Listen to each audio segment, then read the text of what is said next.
이번 봄에는 비도 눈도 참 많이 오는 것 같습니다. 날씨가 계속 비가 오고 좀 흐리고 그렇죠. 어떻게 보면 참 차분하고 봄에 오는 비는 또 새싹을 돋게 하고 또 나뭇잎을 푸르게 하고 또 작물들에게 좋다는 이야기를 들었습니다.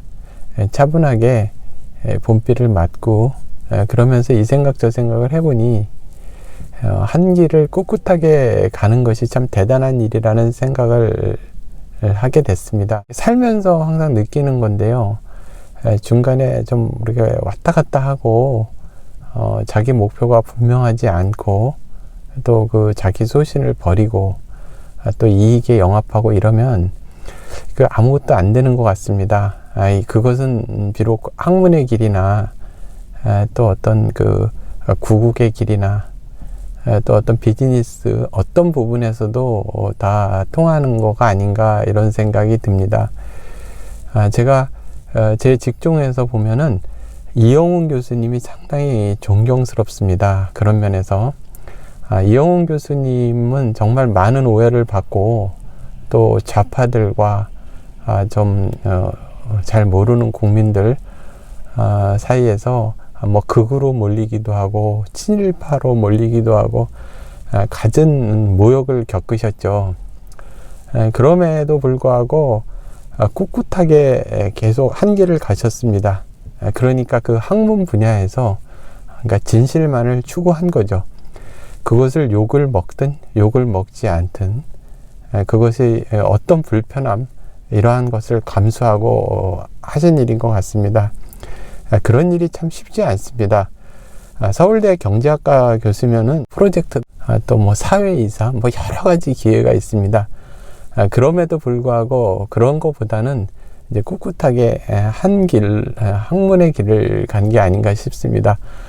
지금도 이영훈 교수에 대해서 이해를 하지 못하고 많은 말을 하죠.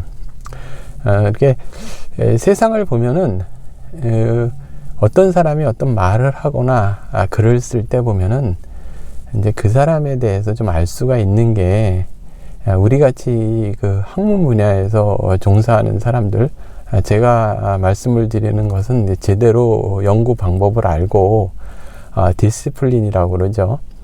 그 훈련이 제대로 된 사람들 이제 금방 알죠.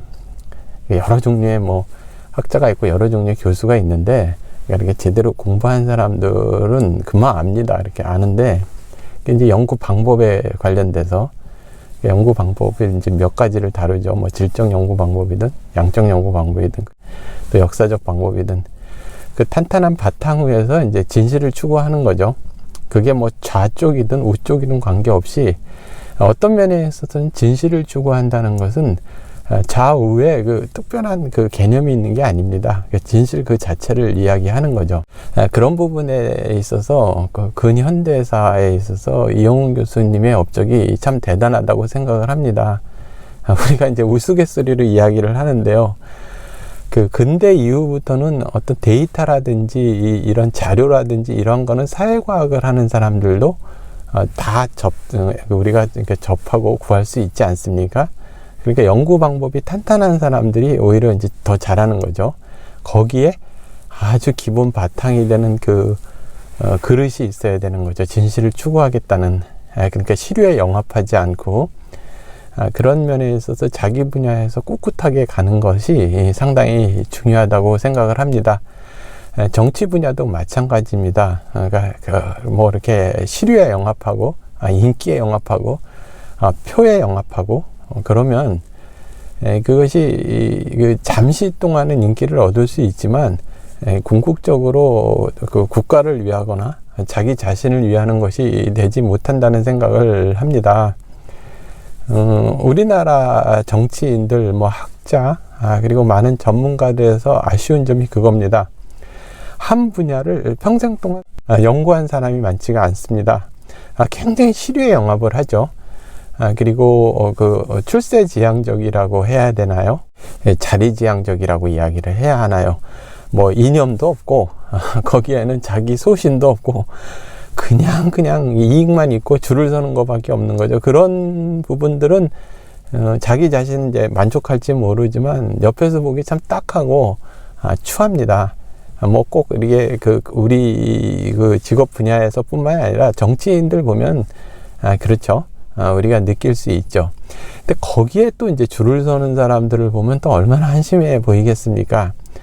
그러니까 살아가는데 중요한 것은 이제 그 소신, 그리고 그 소신을 지탱해 주는 것은 이념, 그 이념을 다시 그 밑바탕이 되는 것은 진실이죠.